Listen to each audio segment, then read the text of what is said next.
In the midst of that, CJ Stroud had a very, very pedestrian day, under 60% completion rate. I think he threw for like 150, 160 yards against Rutgers, who defensively they're a solid team, but they were really a stop the run team. And Mayan Williams just ran up and down the field on them. Hmm.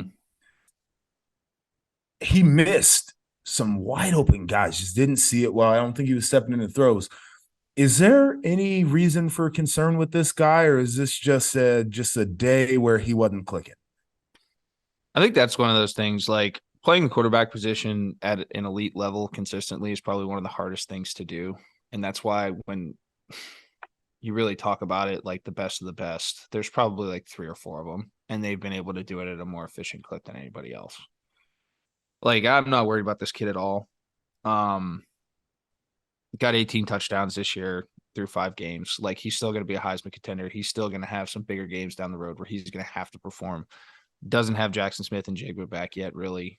Has been doing it with, I mean, I hate to say it, but like, other guys, but they're still Yeah, guys. they're good guys. Yeah.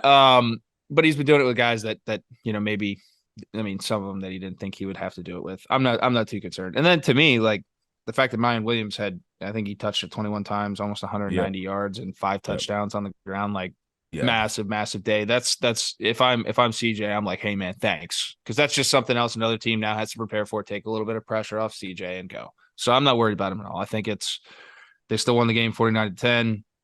He's going to be judged whether or not he goes undefeated and takes his team to a national championship game. They're not going to be like, hey, remember in, October 1st, or when they were the first game in October when they beat Rutgers 49-10 and he only completed, 13 passes. Like, no, dude, like they're not going to remember this. He's going to be fine and keep it moving.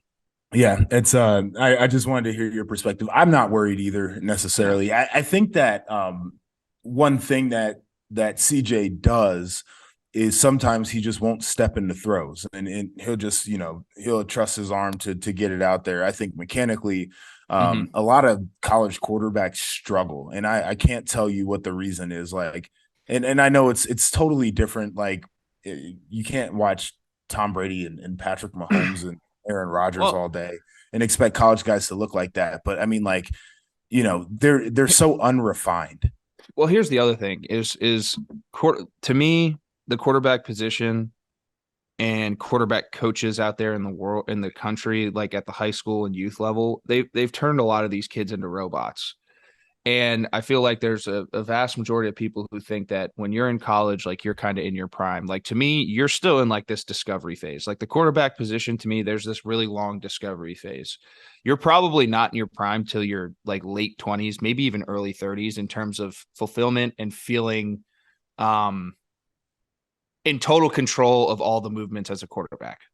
And I think Aaron Rodgers is a perfect example of that. Like when you look at that guy through his college career to his first start in Green Bay as like the guy, he's a completely different guy mechanically, completely different guy in terms of the way that he just moves in the pocket and is in flow. So to me, you still have to understand this discovery phase. And all these kids in college right now are going to either adapt and get better and continue to get better and make it in the league, or they're going to keep doing the same thing and it's not really going to work out. And I'm speaking on that from personal experience because I never got to do that as well, or until the timing was right. So what I'm saying is I think that mechanically, like I'm not worried about it. He just needs to continue to like expose himself to as much as he can and start realizing that this runway, it's a crescendo, dude. You're like fine wine at the quarterback position. As long as you put yourself in good situations and keep working at it, like you're going to continue to get better.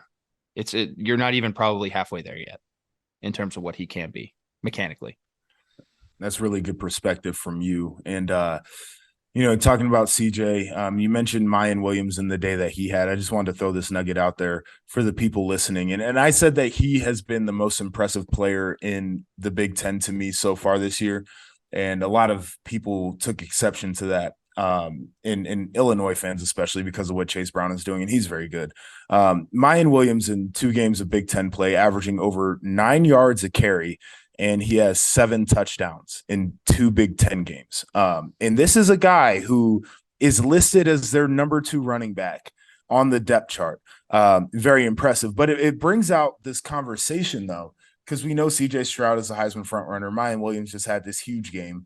Mm-hmm. Who else in the Big Ten besides a CJ Stroud guy is really standing out to you that deserves to be in the national conversation among the best players?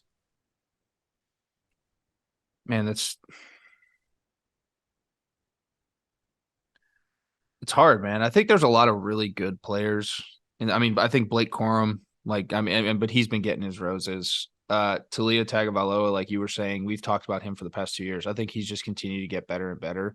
Yeah. And this year, to me, he's really showed the propensity to step up in big games and not be the guy that loses them the games, right? Like he kept them in the Michigan game. You know, he did a great job this week, just being efficient and beating a down bad Michigan State team. But that's a good win for them.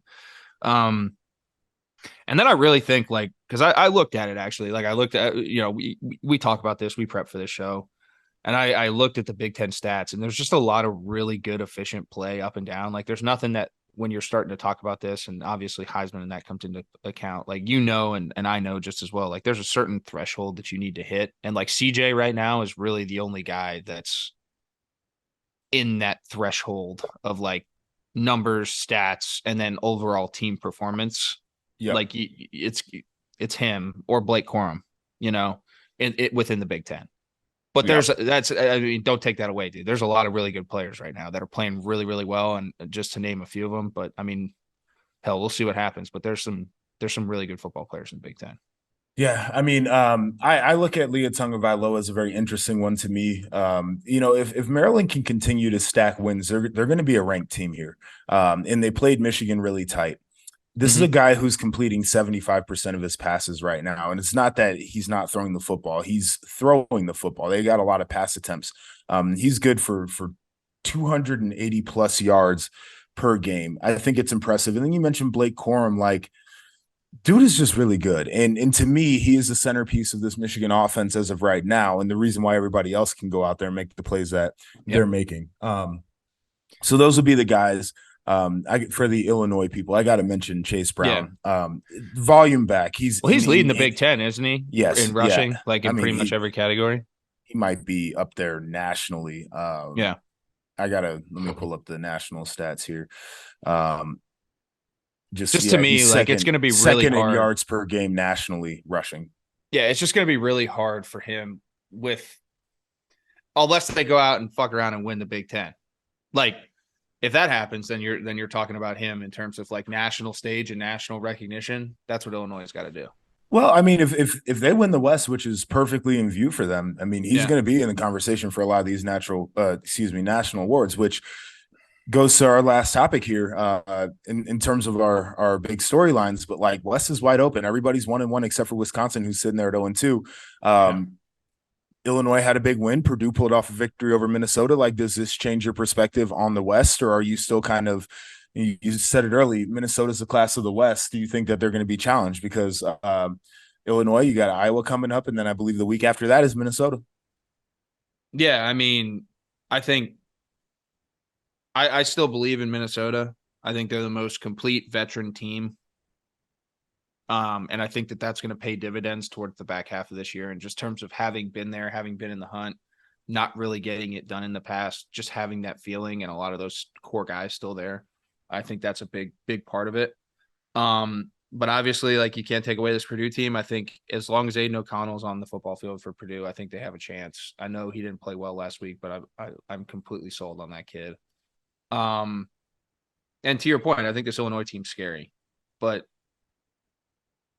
to me, Minnesota's, we talked about consistency, has been the most consistent program in the West over the past 3 years. So that's what I'm going to hang my hat on. And if it burns me, I'll take my medicine and it burns me, you know. We're dropping our merch. We got to start calling Underwood Daddy Brad. But I'm a big odd guy.